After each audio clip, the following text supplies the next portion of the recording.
What's going on, guys? I got a little follow-up video of my Bradley Alias. I think on my last review of the Alias, you saw it as the blue anodized version, with the old split arrow pocket clip. It was kind of, all funked up and, kind of messed up.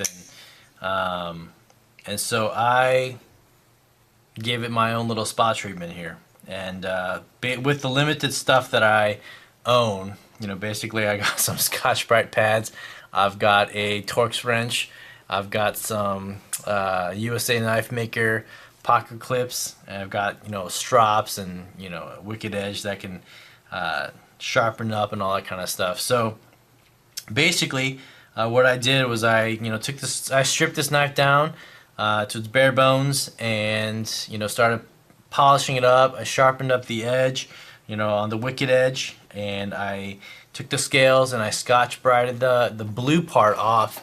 So now it's this satin gray, and I left the tops, around the knife. I kept it blue, which I kind of like. Kind of leaves a little nice touch to it.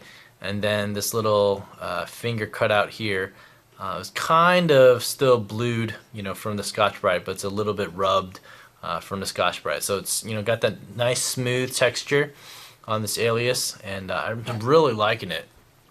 And then I polished up one of the USA Knife Maker pocket clips, and then I put that on here instead of the split arrow, so I think it matches up really well versus the shiny silver split arrow Benchmade pocket clip. So I definitely like this USA Knife Maker clip a lot more. And then I also, when I took this apart, I tightened up the lock bar a little bit, and I carbonized the lock face. So now, and then I took the bronze phosphor washers, and then I did the little Sebenza treatment to it. I rubbed it on my strops. So I smoothed out those washers, polished up those washers, and then put in my fluoro grease on the washers. And now, man, this knife is so smooth. This, I think, by far is my smoothest knife in terms of effortless flicking. It takes nothing to push this knife out. I barely push that out. Any normal kind of thumb flick and it just flies out. And then when you engage the lock bar, I don't want to cut myself here. The knife just falls down so easily, and then it's just so smooth. Honestly, it's a lot smoother than my Sebenza.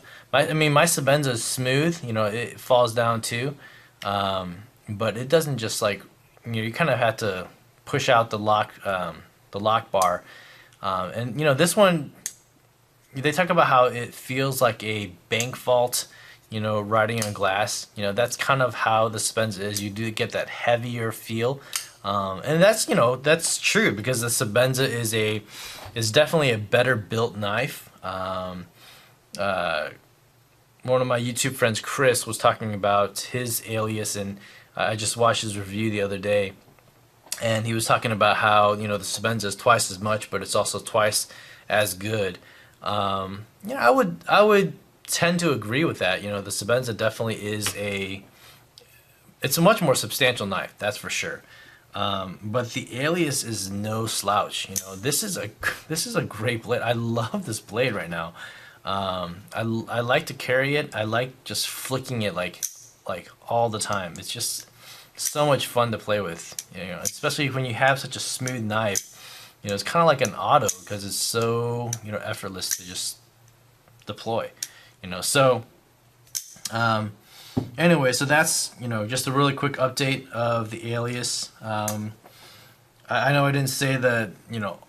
I think I was definitely praising the Alias in my previous review, but after fixing it up, greasing it up, polishing up the washers, and lining up all the spacers and all that kind of stuff, the Scotch-Brite polish and all that kind of stuff, I think this knife looks great, and it definitely feels great. in hand. So very, very smooth and fun knife. So, you know, if you're balking at getting a Sebenza and, you know, wanting to try out an Alias, I would definitely say go for it. I don't think you're going to be disappointed. If you want to save up to get a Sebenza, then I would definitely, you know, encourage that as well, because you can't beat the Sebenza. Sebenza is just an awesome knife. Overall form factor, I'm still going to go with the Sebenza, you know, every day of the week and twice on Sunday. But the Alias in of itself is a great knife, you know, so definitely I think worth the money, and you can get a Benchmade quality knife, frame lock with tip up carry, which is great. Alright guys, so quick follow-up video of the Bradley Alias fixed up. I really like this knife. Alright guys, take care. Leave your comments down below. I'll see you guys in the next vid. Bye. What's up guys, additional update on the Bradley. On the first part of the update, I did all the polishing and scotch brighting and all that kind of stuff. I ended up taking the blade. You guys remember the little acid blotches? I ended up doing a acid stonewash on this blade. Did it myself. It's actually really easy. If I can do it, you guys can do it. Just get the multi-etch solution or the PCB solution from Radio Shack. It's like 11 bucks. Dump it into a glass jar, add a little bit of water in there.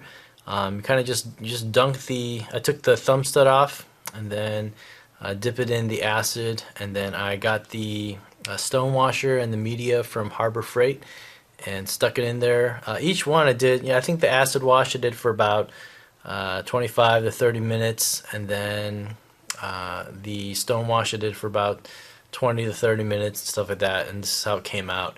So now I got the polished or scotch brighted titanium with the polished pocket clip, and then acid stonewash blade. I think it looks really nice.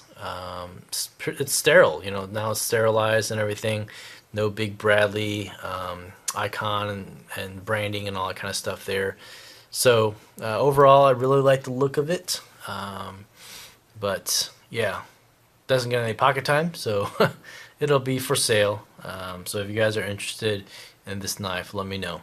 Alright guys, so really quick follow up to the update video. Alright guys, thanks.